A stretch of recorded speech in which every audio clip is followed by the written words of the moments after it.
Hey y'all, welcome in friends and family to the All But Yeah podcast. No, No? What?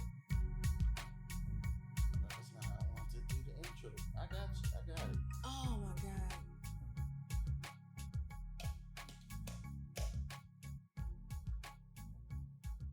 Hold up. I gotta get this information right.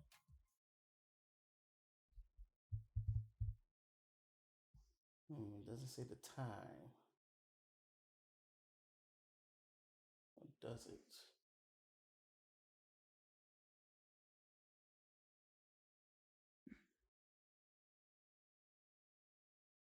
Huh. All right, here we go.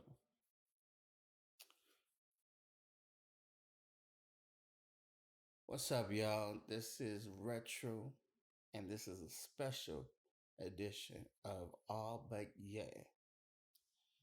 Today marks the 15 years. Is it year or years? 15-year anniversary. 15-year anniversary. Scratch, I'm gonna redo it. We look good. What's up, y'all? This is Retro, and this is a special edition of All But Yeah podcast. Today will be the 15th year anniversary. No. Not 15th. 15-year. It's either the 15th anniversary or 15-year. 15 year or Anniversary. 15th anniversary. Let's say 15th anniversary. What's up, y'all? It's gonna be a fucking rough edit for me.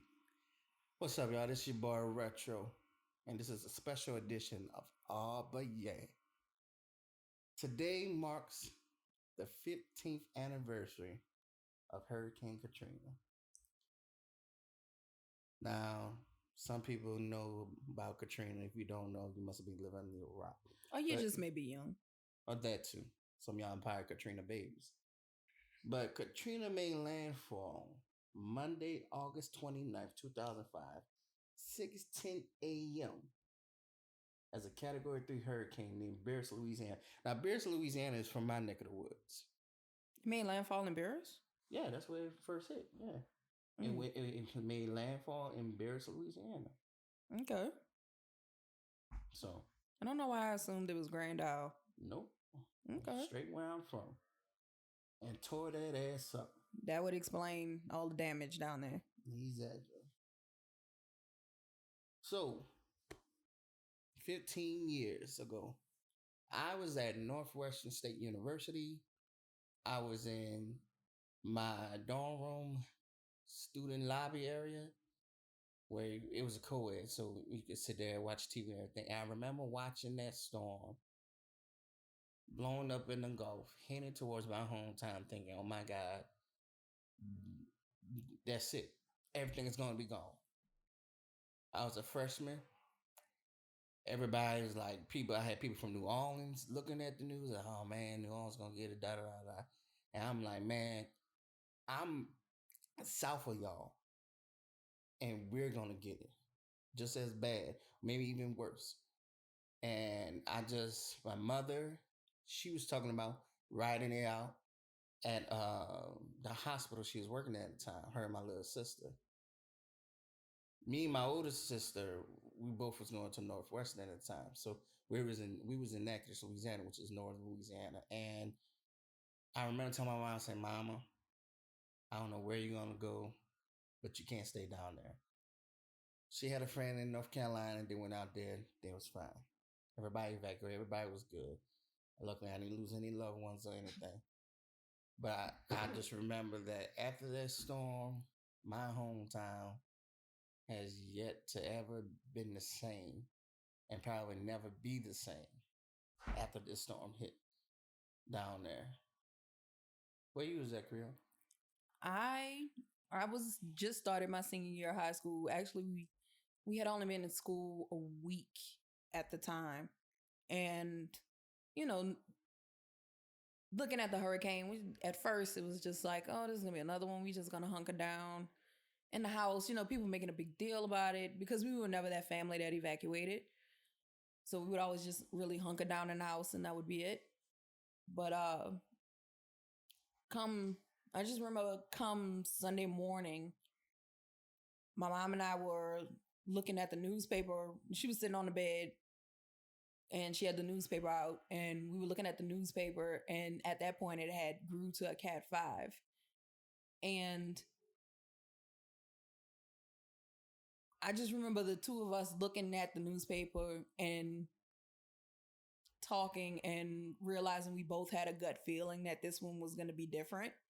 And so we decided, yeah, we probably should pack up and leave. And it was pretty much a last minute decision. We probably didn't leave the house until maybe 10 or 11 o'clock on Sunday morning. And I remember my dad still trying to be stubborn and being like, y'all letting them people scare y'all, and I'm gonna just stay here and blah, blah, blah. And we was like, no.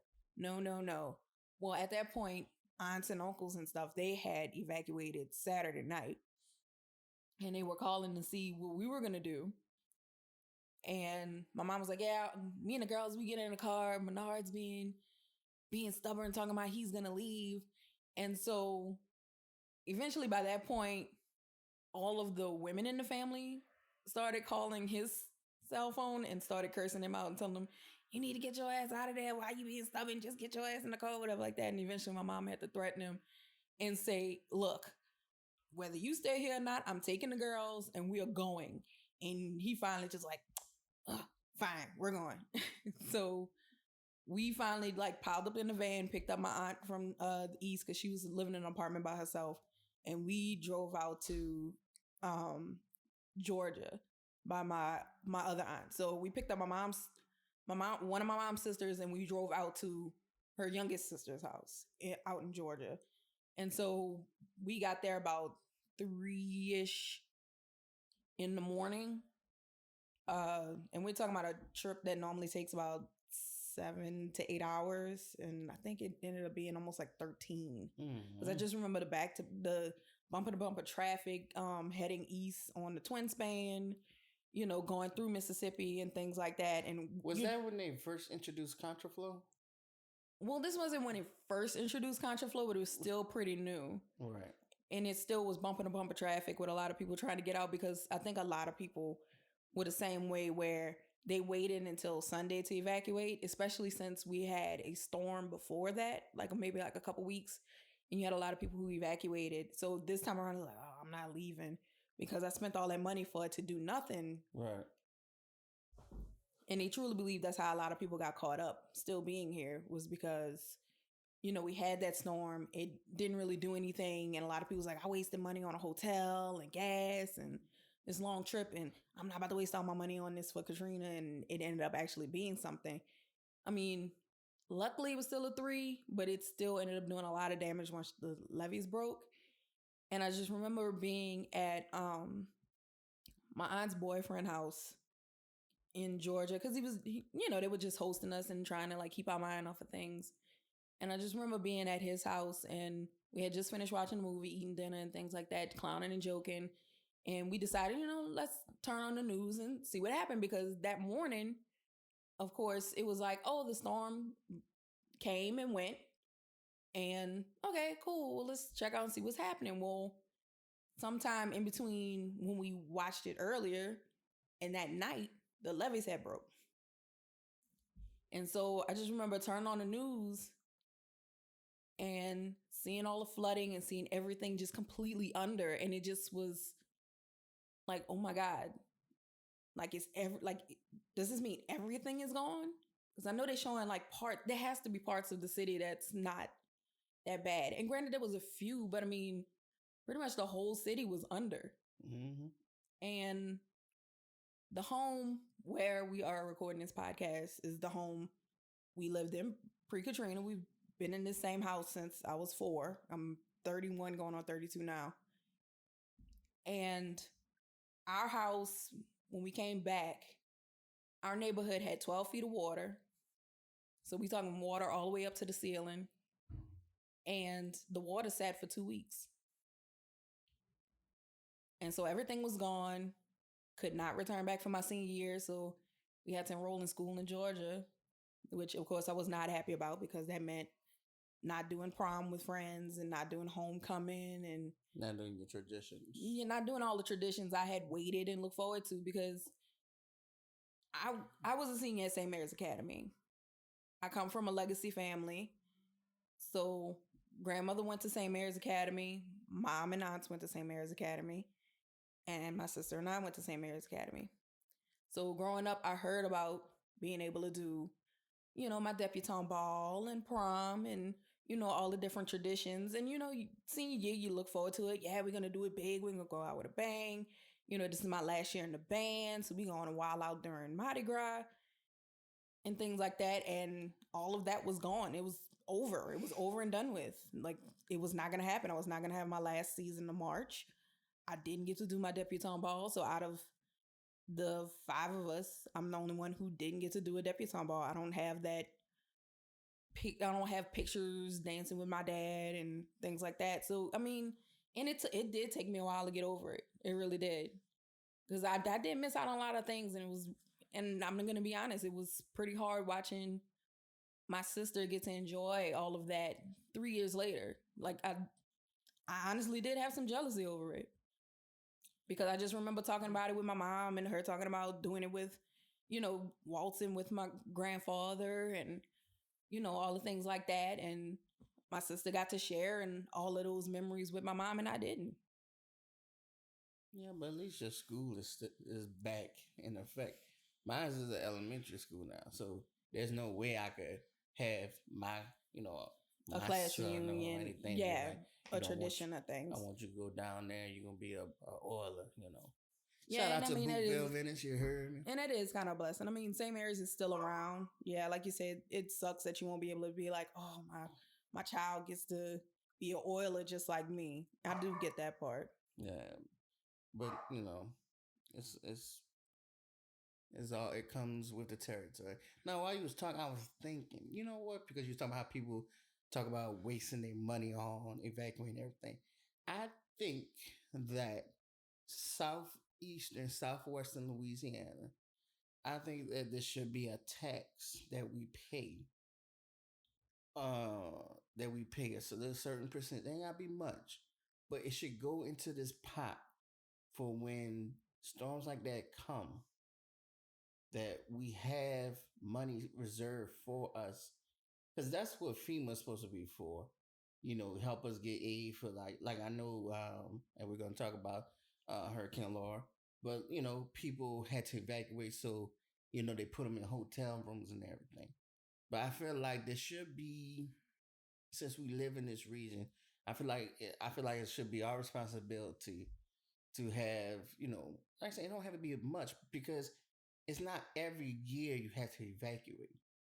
But I feel like we should have it to where we have a certain pot that money goes into. And when that time comes and we need funds to pay for the hotel and gas, and we need the finances to evacuate, they're there at our disposal. That's how I feel. I think that this is an idea,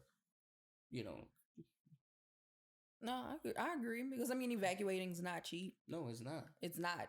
Especially if you're not evacuating to a family member's house. See, we were blessed to be able to evacuate to a family member's house because my mom's mom and her brother evacuated by her brother. We evacuated by my aunt, but I did have family members that evacuated to hotel rooms, and because Katrina completely wiped out everything, and it wasn't one of those where it's a brief little vacation, we're gone for 2 days and we're back. You had people who were in these hotels for upwards of like 2-3 months, unfortunately, and that gets expensive because it's not like they're gonna cut you a discount for taking up space in their hotel. Like, they're not gonna say, you're going through this whole... Yeah, you're not going through this hurricane, things like that. We're going to cut your rate or give you a weekly rate or something. Yeah, no, they got to make their money. So that's why I'm like... And even for the people who do live with relatives, that's, it's grateful, but still, you still put some kind of financial burden because now it's like, okay, well, we got more people in the house, so that means more water, more electricity, more food. You want to be able to contribute, help out. So that's why I think we should, devise something should be put together Like I think they really should sit down and really have like a mandate plan of action for when these storms come through like this. So these severe storms like that. And like I said, talking about law. So recently, and usually when we do this podcast, it's like every other week. And usually we be like, man, nothing happened this week, the week of the podcast. This happened like and we the have to week talk about before. something 2 weeks ago and things like that. And Yeah, we're late on the cusp, but No, a not lot this has time. happened this week. Not this time. Unfortunately, a lot of things have happened this week. So we had two storms entering the Gulf. Marco and Laura. Damn near at the same damn time. Marco came first. And luckily, Marco petered out to nothing. Right. Laura came and she tore southwestern Louisiana ass. Now, it was bad. Don't get me wrong. She went in as a 4. She went in as a 4. And this is what a lot of people don't understand. Because they keep saying on the news that Laura is the worst hurricane to hit Louisiana in hundreds of years. And a lot of people are like, that's not true because Katrina was a Cat 5. She was. Katrina was a Cat 5 at one point. Came in as a 3. Yes. She grew to a Cat 5 in the Gulf. She did. But as she got closer to Louisiana, she actually hit a spot where it actually cooled off a little bit. And it dropped to a 4 and it dropped to a 3. And when it made landfall as a 3. Right. Laura hit hot water and just kept growing rapidly because they originally anticipated for it to be a high 3. They anticipated it being a high 2, a low 3. And it was supposed to be a 3 because Laura hit Thursday. Mm-hmm. So it was supposed to become a Cat 3 about 1 o'clock on Wednesday. Well, by the time the meteorologist woke up on Wednesday morning at like 4 or 5 a.m., it was already a 3. When they got the 4 a.m. advisory, it was already a 3. On the verge of a 4. So at the time it was supposed to become a 3, it actually was becoming a 4. And they were looking at it growing to being close to a 5. If it had more time, it would have been a 5. It would have been a 5. If it had more time, it would have been a 5. If it would have slowed up in the Gulf, it would have became a 5. One more day. If she had one more day out on that water, she would have been a 5. But Katrina hit landfall in Buras as a 3. Laura hit Cameron, Louisiana, as a Cat 4, close to a 5. So yes, Laura is the strongest one to hit Louisiana. Now, did it cause catastrophic flooding like it did in New Orleans? No, it didn't, luckily. But it did a ton of wind damage. Yeah, she was blowing, you heard me?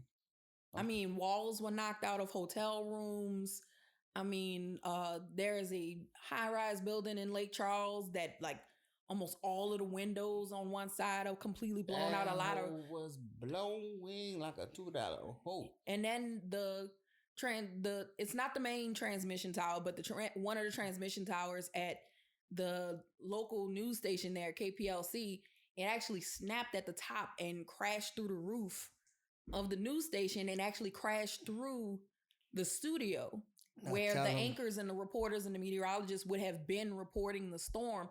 But fortunately, they evacuated the station ahead of time because they all were worried about being there with how strong it was. So luckily, they evacuated the building. And good thing because the transmission tower crashed right where the news desk was, where the anchors would have been. Yeah, it would have been some bad shit, y'all. Some bad shit. So yeah, so that happened this week. So we have the 15-year anniversary of Katrina today. We had Laura strike on early Thursday morning. Marco was Monday? Marco was, Sunday, Monday. But it petered to nothing, thank God. Because after Laura, we definitely didn't need like back-to-back storms. But guess what? We got 2 more waves coming off of Africa. Probably another one soon. So, but we hope not. We're getting towards the peak of hurricane season. So this is to be, like I said, It's to be expected because this is around the time Katrina hit. It is also around the time Rita hit. Yeah. So yeah, this is the peak of hurricane season. This is the time of the year where we all expected to be out of school because of some kind of tropical storm or hurricane. So imagine dealing with that, dealing with COVID, because then these shelters, they can't hold the amount of people that they normally do because of COVID. Because they have to socially distance them. Like, no lie, like 2020 has been so stressful. It's been a test. It's I don't have anxiety, but by Christmas time I will. Oh, another thing. We had some deaths. Black Santa Claus. Yes, we lost Black Santa Claus. He is a legend down here. I'm telling you, this man, I have seen parents take pictures with this man. And it was a tradition to be able to take a picture with him. And they took pictures with him, and their kids took pictures with him. He passed away. Yesterday, push alert goes out. Chadwick Boseman passes away. Forever Wakanda, Black Panther, Jackie gone. Robinson, Thurgood Marshall, gone. James Brown, gone. Don't get me wrong. I cherish everybody's life, but that right there is stroking nerve, because it's like I felt like he was still at his prime. He has so much more to give. And it's just a shock because he was dealing with colon cancer for 4 years. So while he's filming these movies and going to award shows and red carpet events and things like that, because if you think about it, Black Panther came out in 2018 and he was battling colon cancer for 4 years.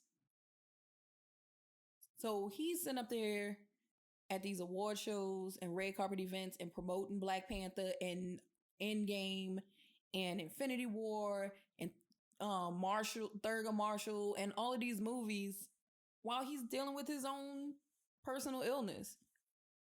It's crazy, huh?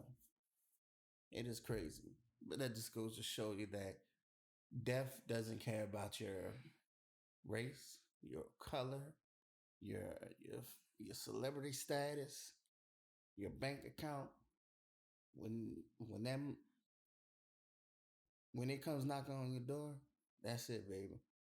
And like I said, I was looking so forward to Black Panther 2.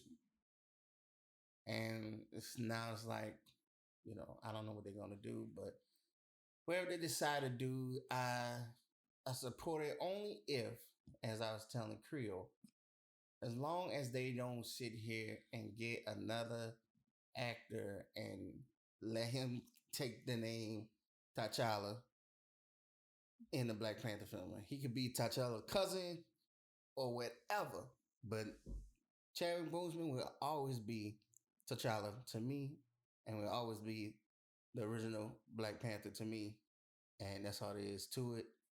I agree. I can't see them just throwing another actor in and saying this is T'Challa. Yeah, no, that ain't gonna work, partner. So may my prayers go out to the family, his friends, his wife. Truly, as I saw the comments, seemed like he was a wonderful spirit. Like I had posted on my Instagram, I was hoping one day when me and Creole get to stride on the Hollywood Boulevard that we would, meet him at a celebrity party or whatnot. So, but it's crazy. Somebody, I'm really thinking. Somebody say, I think it's the Raptures, y'all. Oh God, I hope not. I'm really because they talk about the Raptures, and it's like, what was the movie? This Is the End. Yeah, This Is the End. So and this is in the way they did the Raptures, like everybody was going there once, but maybe it's not. Maybe it's one at a time. Who knows? I don't know. But all I know is 2020 is the bitch. 2020 has been straight rough. Up whole out here. A whole out here. My sister and I were discussing, if it's anything that we've learned from 2020 is that just take it one day at a time. That's it. Just take it one day at a time, because I mean, with what's going on, you cannot plan anything ahead of time. We were just talking about planning your 35th birthday party, and I can't even say what I'm gonna do because I don't know how many people we'd be able to invite in come April. Like I said, man, if 2020 was a person, that hole would get stomped straight up, mind-wide. I'm over it. I'm over it now, and I'm not trying to. We're not trying to bring you down with the podcast, but I want to get the heavy shit out of the way. Then we're gonna go to some uplifting, some joking, some we're gonna clown. I promise. We're gonna clown. So yeah, we talked about that. Now I want to talk about that motherfucker who Jacob Blake. Oh, at the protests that shot the protesters. Yes. Let me tell y'all something. I'm really getting sick and tired of this shit. Okay. Background. Wait. Before I say it, before you run that, I'm gonna say this, y'all. A, I'm not racist. B, and people say, well, people who say they're usually racist. No, but I just want to put this out here that everything that's been going on is like, if you don't see the inequality, the injustice for dark, brown, light-skinned people, you are naive and ignorant. Go ahead. Okay, so background information on Jacob Blake. Jacob Blake was the latest, well, maybe not the latest, because I wouldn't be surprised if we then find out about multiple incidents that have not been filmed within the last week or so. But he was shot 7 times in the back at close range by police officers. And fortunately, he has survived. Fortunately, he has survived. Unfortunately, he is paralyzed. I've seen the video. This shit is crazy. The man's walking away. The cops got their gun pulled on him. The man opens his door. Mind you, he has his back turned towards the cops. He opens the door, get in the car. Bang, bang, bang, bang, bang. Not once, not twice, but I heard like several shots. I thought he was dead, straight up. Well, everyone thought he was dead until there was the press conference the next day, and they announced that he was still alive, but he is paralyzed. Below. Yeah. And then at one point, the police handcuffed him to the bed, which he's paralyzed. Where is he going? I didn't know about that. Yeah, they handcuffed him to the bed. They handcuffed him to the bed. So pretty much like what they do. So pretty much the police did what they do to any criminal that's injured during apprehension. If they have to bring them to the hospital first, they will handcuff him to the bed. What criminal? He's paralyzed. He's not going anywhere. What criminal activity? What did he do to get shot in the back? Well, now they want to claim he had a knife, but he didn't have a knife on him. When he told us he had a knife, and a reporter asked, they said, well, when did he say he had a knife? After he was shot? And the guy was like, I don't know.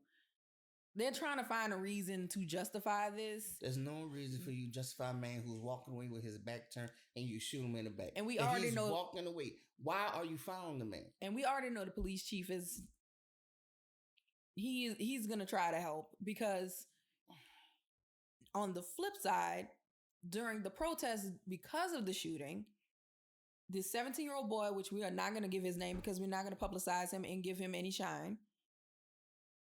His mother... We're going to call him asshole number 1, and the mom was asshole number 2. There you go. So mom drives 17-year-old son from Illinois. With a gun. With a rifle. And drops him off at the protest to help him protect the property in Wisconsin. That's not his. Neither one of them are from the state. And he's 17 years old walking around with a gun. He's not legally permitted to carry a gun. He's not 18. He's 17.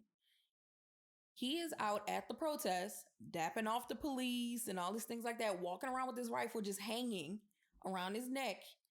And he decides he's going to get on live stream and film himself shooting protesters.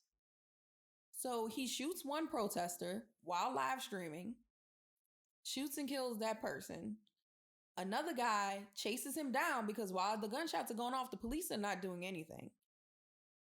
So one protester decides to chase him down and begin hitting him with his skateboard because that's the only thing he was armed with. And he starts hitting the kid. The kid turns over and then in turn shoots him in the chest and kills him. Another person ends up getting shot also. They survive. But you have two people get killed, another person gets shot and survive. You have people running around from this guy because he's just shooting at the crowd. And they telling the cops, I hear in the video, he shot some people down the street. He shot somebody down the street. The police come rolling in these big tank-looking trucks. He puts his hands up as if he's surrendering. They drive right past him while he's waving at them.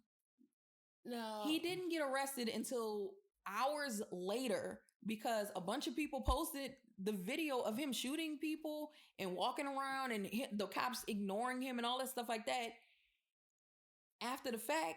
So and he only got arrested when he returned back to Illinois. So he got arrested in Illinois. He didn't get arrested in Wisconsin. And then when the police chief was asked about the incident, he pretty much blamed the protesters by saying, oh, well, if they hadn't been out there past curfew, this wouldn't have happened. Bullshit. No. So I think we already know where this whole situation is going to go. Time. I'm telling you now, mark my words, if he gets off with this shit, the straw that breaks the camel back will be broken real soon. And I'm sorry. He's not, the cops will probably get off. Just knowing how the police chief is, but he can't get away with that. He's gonna get away with it. They're gonna do something. They're gonna try him like a juvenile or something. They get it ain't gonna be long term. Well, they already tried to. His lawyer's already trying to claim that it was self-defense. There's a bunch of people trying to holler at self-defense because the only video they want to show is the video of the skateboarder chasing him down and beating him with the skateboard to try to subdue him. Right. And then the skateboarder getting shot. So now they want to say, oh, it was self-defense because this man just randomly started attacking him because he was there. Oh, what about the first person? And that's the thing. They are trying to ignore the live stream video he had of himself shooting the first victim. They only want to show the video of him getting attacked with the skateboard to say, oh, it was self-defense. But he was on live stream bragging and trying to snipe off people like he was playing Call of Duty. Like he really thought this was a game. But his mom should get charged also as an accessory for driving him all the way from Illinois to Wisconsin with a gun and supplying him with the gun because he's not old enough to have it. You have no right, no business to come out there to be part of something that's not even in your area. You have what ties do you have to come out there? None. Like I say, it's about to be a civil war. I don't want to go that far. But it's definitely people are definitely going to push for a change. Like it's definitely going to be even more push for a change. But when? It shouldn't take that long for change. We've been out of slavery. But here's the thing: we're fighting for the change now because I think we had gotten really complacent. Because this is not new. We had Sean Bell years ago, almost 20 years ago. We had Trayvon Martin. We had Tamir Rice. We had Sandra Bland. But the problem with Philando Castile, we've had all of these incidents. And they've protested for a couple days, but then it petered off. I think we're finally at a point where it's going to be, this is it, and we're going to keep fighting and we're not going to let up now. I hope so, because if not, like I say, it's going to be a civil war. You watch. Because, it hasn't. I'm happy that after George, and it's unfortunate that George Floyd had to lose his life for this to happen, and Breonna Taylor to lose her life for this to finally happen. But I do sense where it is now, okay, we cannot let up because it's gotten too frequent and too blatant. Very blatant. Because I always have to explain to people, well, why George Floyd? Well, George Floyd was very blatant. There is no chance of, well, if he wouldn't have did this and if he wouldn't have moved and he looked like he had a gun and, oh, it was just in the moment and it was an accident and, oh, he did have a gun or this. See, with George Floyd, it was a blatant, him not laying on the ground, not resisting, and this officer with his knee on his neck for 8+ minutes, which nobody needs to do. And so there was no chance of them going, oh, well, he had a gun, he was reaching for a gun, or well, because this incident didn't even involve a gun. Right. This was a cop kneeling on his neck while while all these people are hollering that he's dying, one woman being a nurse saying he is dying. Get off of his neck. He is dying. This man is dying. And this cop is just kneeling on his neck with his hands in his pocket. I was about to say, just so nonchalant. Just looking at them like, so what? While these other officers just stand around and watch him do this. See, what pisses me until he dies. And then they attempted to lie and say, oh, he was still alive when EMS came. EMS threw them under the bus and said, no, he was dead when we got him. And that was the thing, too, because the mayor threw him under the bus. EMTs threw him under the bus while they were trying to create that lie, and nobody else took their back for it. Because the EMT said, no, he was not still alive when y'all finally called us. He was dead when we got him. We need checks and balances. And when I say by that, I don't mean internal affairs. I feel that's bullshit, too. Because you're still underneath the same umbrella. But recently, a lot of these police departments around the country have been looking to NOPD to learn their ways and why they haven't done anything. Because there is an initiative called A Can Wait that they're pushing for police officers about all the things you can do to subdue a suspect before having to shoot them or put somebody's life in danger and things like that. Well, when NOPD check, they already do all of that. Because police chases are illegal here.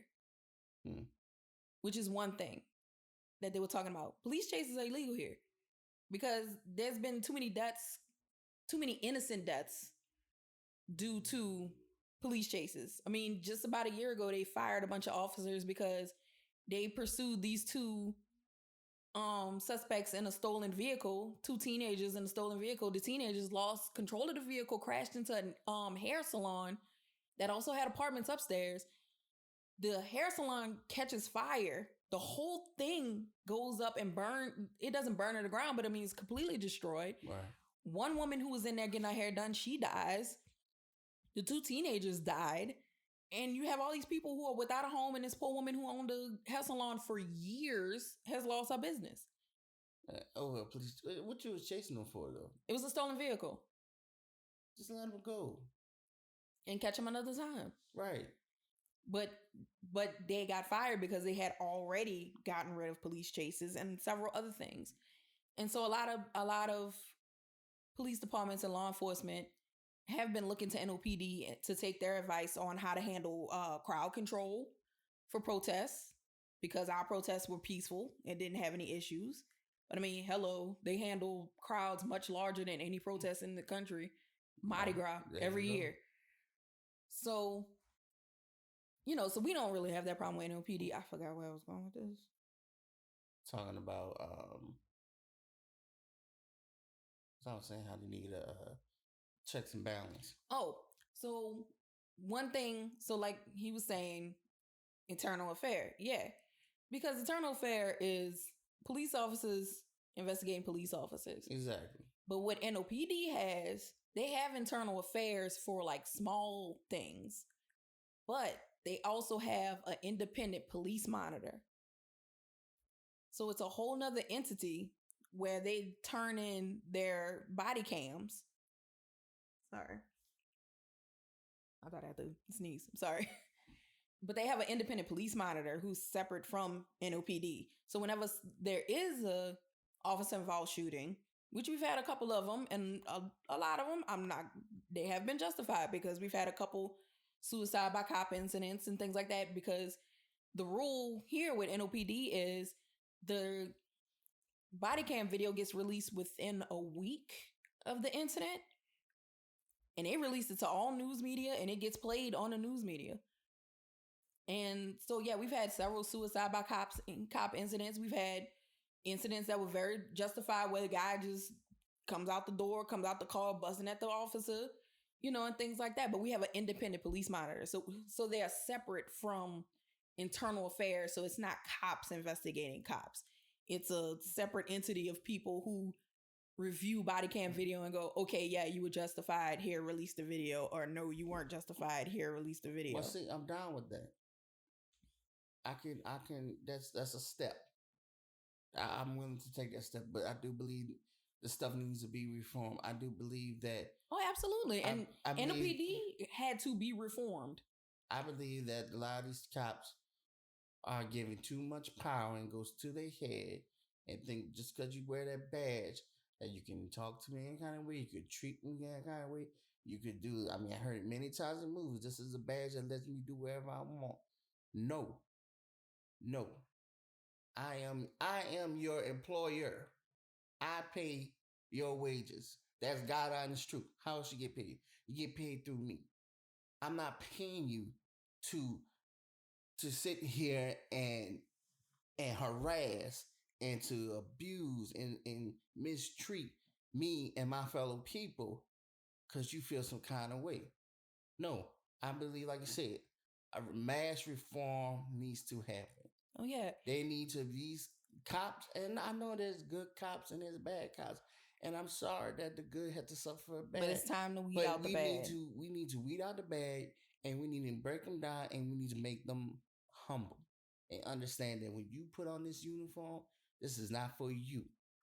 This is for us. And NOPD does not play, because NOPD was, there's a lot of people that don't remember the NOPD of the 90s or the crime of the 90s. Ooh, I heard and about NOPD was involved in some of those crimes, because there was an incident where you had an officer do some dirt and it was witnessed by a woman. He found out who the witness was and put a hit out on her.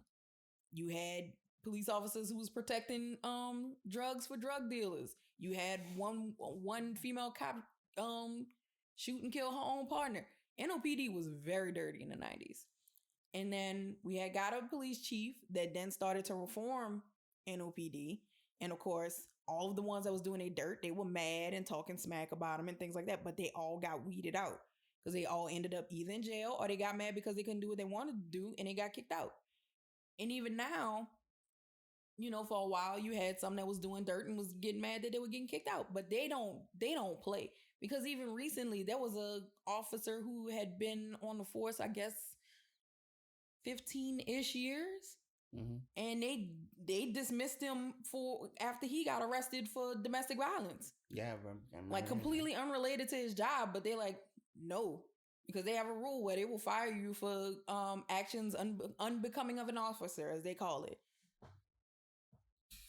They will fire you, kick you out of the academy or anything for getting arrested outside of your job.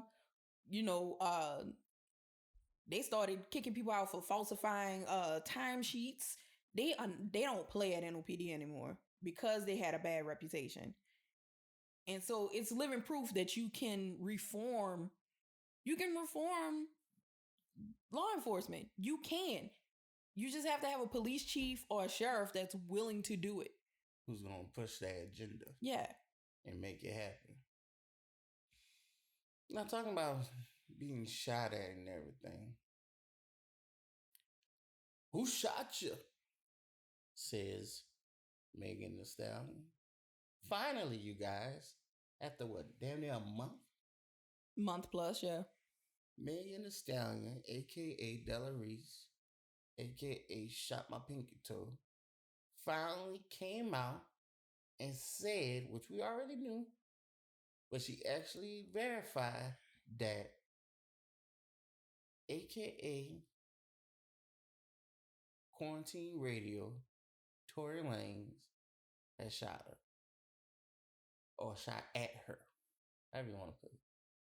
Either way, he shot the gun. She got hit in her heel because we found out she got hit in the heel because she posted a picture of her actual wound and she got hit in the heel. It looked bad. It looked like, ooh, she could die. No. All right. Probably ricocheted and hit her ass. I don't know, but the injury is to her heel. So you guys, there you have it. Tory Lanez shot a girl in the heel. Why? We still don't know the reason. Heard many rumors, but it's Tory Lanez. Gotta chill out, bro. That's why they ship your ass back to Canada. No yep, man. He's been deported back to Canada. They still haven't filed charges against him yet, but I mean, I think it's up to her to file charges. And I think she's still trying to protect him. Yeah, because even though she got mad at him because his camp kept lying on her. My thing is this: if you're willing to hold out this long to say who shot, she ain't pressing them charges. I don't think she's still going to press charges. And people have to understand that this is an incident where it's not up to LAPD to press the charges. It's up to her to press the charges. They can charge him with the possession of the gun, but if she doesn't want to press charges for aggravated assault, then they're not going to press the charges. If she doesn't want to cooperate with them and point him out and say, I want to send him to jail, then it's not going to happen. And you can't get mad at LAPD for that. If she doesn't want to press charges, I mean, it's just not going to happen. I can see them talking like, man, what you shot me for, Tory?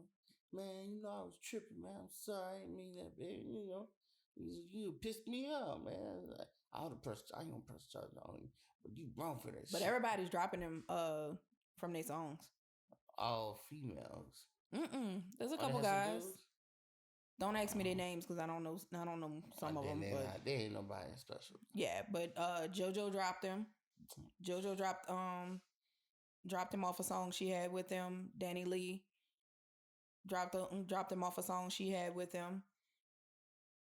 And then there might be some more artists that's like not gonna work with him anymore. Well, we're talking about artists and whatnot. Albums. Me and Creole, we are some music buffs, I think. And we're talking about what would be an ultimate album right now we want to hear. Trey Songz. Wait, I think we jumping too fast. I would jump too fast. That's all I had to say about Tory Lanez. That's all you want to say? Yeah, they ain't got nothing else to say about it. Is his career over? No, hell no, it's not over. You think he could come back? He's gonna come back. Do you think he's taking the right steps to come back? To set up for a comeback later? Not yet. He needs to come out and say, yeah, I did it, and I'm sorry. I'm sorry, Megan, I shot you. Yeah, because he hasn't been on social media at all. I mean, that's not saying that he hasn't reached out to her, but the way she's acting, he hasn't. It's probably his camp though, saying, man. Well, his camp don't say sorry, right. And then you admit to why I did do it. It's just funny. See, that's the only thing with celebrities and artists stuff. You have all these yes men in your ear, so it's like, you know, if you do this, you're gonna look. I was drunk. However, or I just mad, whatever. Yeah, it was wrong. I was wrong. I apologize. I'm sorry. Megan, I'm sorry.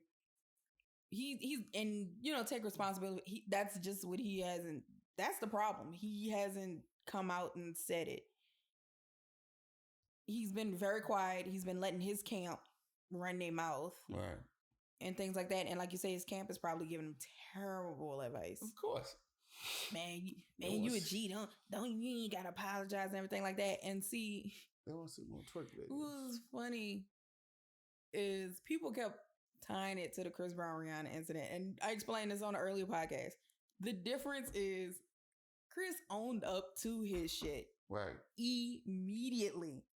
Yeah, I hear that. He went. The incident happened. He talked to his mom, talked to his lawyer. Turned himself in within 24 hours, pled no contest, took his probation, served some time. Because he actually mentioned that this week because the Loyal video got 1 billion views. And he was talking about how he was in rehab for anger management and can only be out from 11/11 to shoot the video. Mm-hmm. And then when the video came out and the song hit #1, he was in jail. So he didn't get to enjoy any of that stuff. And then he had to work his way back. But he owned up to it. And people kept saying, "Oh, well, he's just like Tory Lane. Tory Lane is just like Chris Brown. Chris Brown, like, y'all leave my goddamn name out of this. I didn't serve my time. And it happened a decade ago. Y'all ain't gonna tell me this dumb shit because I ain't shoot her. I didn't shoot Rihanna. Yeah, I hit it. It was wrong. I owned up to my shit, and that was it. I didn't shoot her and then want to hide like a coward. But Tory's steps to come back, he has to apologize. He has to apologize and own up to what he did. And then, yeah, he's going to be canceled for a while. Do I think people are going to keep him canceled? Absolutely not. I don't think people have it in them. No. He's going to be canceled for a couple years, but... A year? Well, I don't think that long. You don't think a couple years? Shit, no. This is why he come out with a fire-ass song. True. I think all it takes is like one summer banger and that's it. Like one artist to like take a chance on him with a summer banger and he's back on. Sadly, that's all it takes. You're gonna be like, man, ain't that a nigga who shot Meg? Yep. Didn't he shot Megan Thee Stallion? Yeah. Didn't we cancel him? I mean, yeah, for a little bit. But but this song a bop though. Like that's not shit this summer. Yeah, I guess we could forgive him. Megan fine. It ain't like she died. And sadly, that's how people are gonna be. That's how people are gonna be. Did you sadly. die? Right. Sadly, that's how people are gonna be. That's the truth. Like he's gonna duck off and it's gonna blow over, and then he's gonna be canceled for a while, and then some artist is gonna be like, man, screw that. I'm gonna work with Tory, and he'll be back. Yeah, I have no doubt. He just has to apologize and own up to it. Not can we talk about that? Yeah. Before I was rudely interrupted. Oh, whatever. Chris Brown, Trey Songz album. Go. What? A Pitchfork? Apparently there's already a mixtape that I missed. I don't want a mixtape. I want an album. I want an album with Babyface and Teddy Riley and Usher producing. And writing and Neo and... Who said Brian Cox? Michael Cox? Who? Brian Michael Cox. And John to Austin. Is it Dark Child? Dark Child. Is that the name? Dark Child, yeah. Yeah. That's what we want. I want a 90s album. I want a 90s feeling album with Chris Breezy and Trey Songz. We want the upbeat and the sexy stuff. That's right. I think that'd be a killer. What y'all think? All right, y'all quiet. So fuck. I'm saying, what y'all think? Yeah, no, I definitely want one though. Because it was a mixtape that people are trying to push for Chris to get released on all the streaming platforms. But they've done a couple songs together because they got Sexy on the Indigo album. Well, yeah. They got Chi Chi, which is on no one's album. There's a song on one of Trey's mixtapes that was Wait on the Graffiti album. Mm-hmm. And then not as far as like the released stuff, like outside of their mixtape that they had together. But I want a studio album. I want a studio album from the two dudes from Virginia. Yeah, we call that whole the VA. Until then, I guess we just gotta wait for the Breezy album and whatever Trey Songz' next album is gonna be. True. Because I've been listening to Trey's music that he's been playing on his lives whenever I could catch it. Next album sound like it's gonna be nice. Oh, Adele would drop something. Adele? Yes. Oh, Adele's working on that Divorce album. It's coming. She gonna be fire. Oh yeah. I feel like everybody's gonna be crying. We about to get another Hello. Everybody's gonna be like, goodbye from the other side. I know we gave it a try. I don't know how bitter her divorce is, but I'm ready to find out. Doesn't sound like it. She's a very private person though. Right. So we may find out on the album and be like, because it might be a song that's just flat out like you ain't shit and you slept with this chick and I gave you everything and you threw it down the toilet and be like, my fucking husband a prick, Larry. I was like, get the fuck out of here, Larry. But those are the best albums though. See, I mean, you hate. The sad thing is, you hate to see an artist go through pain and misery in their personal life, but boy, do that make the best albums. number one, Confessions. Absolutely. The best albums will tell you where an artist is in their life. Right. I don't get that out of the new music no more. Well, depending on who it is. But for the majority, because you can listen to certain songs and go, oh yeah, this is about so and so. Oh yeah, this is about this situation. Oh yeah, this is when they was in love with so and so. But yeah, because Cardi B's "Be Careful," we know what that was about, right? You know, I was explaining to you yesterday about Trey Songz "Playboy." Right, it's him reflecting on the fact that he actually is ready to settle down and, you know, have a wife and have a kid, which right after that he did have a kid. So, and then, you know, there's several, I mean, probably Chris Brown's ex or royalty on through Indigo. Right. You could tell it's about, well, I mean, there's even some songs on Graffiti and Fame that you knew about Rihanna. But oh yeah. But X was probably about him and Karrueche together. Mm-hmm. Royalty was about him and Karrueche breaking up. And then Heartbreak on the Full Moon was just him going through it afterwards. Because there's a couple songs that was like, you weren't there when I got out of jail, and you ain't shit. Wrong album. But, you know, a couple songs that's like, you weren't there when I was out of jail. I'm doing drugs and drinking alcohol and partying just to get over you and all that. Like, Heartbreak on the Full Moon was all about just him just in his feelings. Chris. And then a lot of Indigo is definitely about the current chick he's with. I know Technology for a fact is about Chris. The fact that she lives in Germany. I'm supposed to get over addiction when the shit is free. Right. I gotta check that clip out. And then, yeah, like you said, Confessions. Well, 8701 was him and Chili. Mm-hmm. And then all of Confessions was about why him and Chili broke up. These are my confessions. This what I said, all I could say. Because Burn definitely was about him and Chili breaking up. Said she got one on the way. These are my confessions. Man, I'm drove and I don't know what to do. Now I'm sitting here and listen to part 2 of Confessions. You're supposed to back me up. Oh, no. Yeah, that was all you I sang last time. Confessions is probably the masterpiece of our generation. Like, it's the complete album that you could listen from front to back. Definitely. Let it burn. Ooh. You feeling it over there, huh? And Confessions, like you said, is the album. It is. It's the complete masterpiece. And I haven't met anyone who would disagree. It's the shit, y'all. But you know, you guys, with that being said, we're going to go ahead and shut it down. We're getting to the 1 mile mark with this. Like I said, and we already have 100 downloads. Yes, keep on. Let me tell you something. Keep listening. We look at the stats like every day. Oh, we stalk our stats. Shout out to the people in Romania, Croatia, France, UK. I think that's all the people overseas.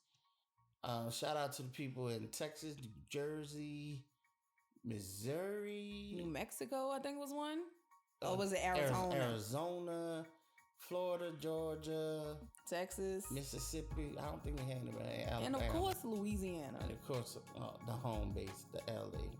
Thank you all. I'm telling you, we look at those numbers and we get excited when we see new people downloading. And I know a lot of people are like, y'all are just starting, y'all excited over 100 listens. I mean, look, it could be nothing. It could be 0. It could be just when we listen back to it to see if it sounds good. But thank y'all. Shout out to J Mall. You know, because I told Jamal I was going to give him a shout out. So shout out to you, Jamal. Ricky, fuck you, because you talk like you don't listen to it, so bitch, you ain't got to kiss my ass. And like I say, just thank all y'all for supporting us. Keep on listening, keep on tuning. Like I said, it's only gonna get better. I promise. And share it with your folks. Share it with your people. You know, share it with your church members. You know, let them know what a heathen sound like. You know, I mean, just support the local art, the local content, and we're gonna keep on pushing it out there. Things are crazy right now with COVID and stuff, but I promise you, I gotta get some more mics so we can start doing interviews. We can do phone interviews, whatever. We're gonna get down. I'm see me.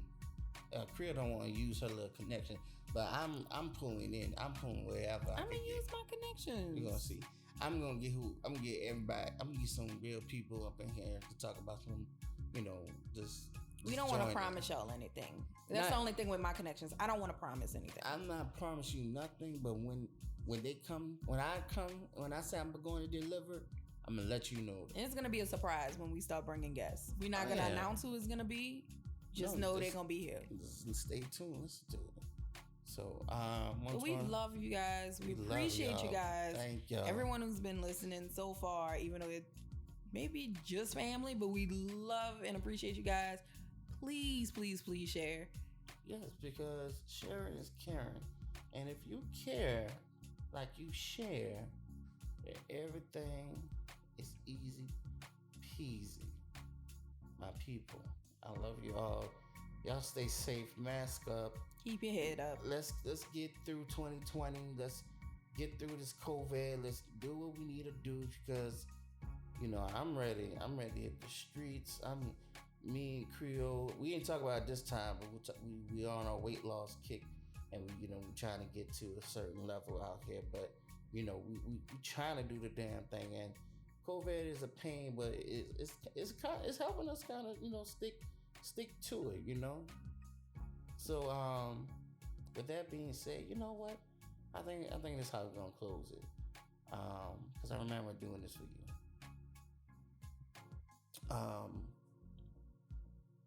I'm looking at your Instagram. If you haven't followed her on Instagram, it's Creole_Vixen_, and I'm Retro_Ralph_.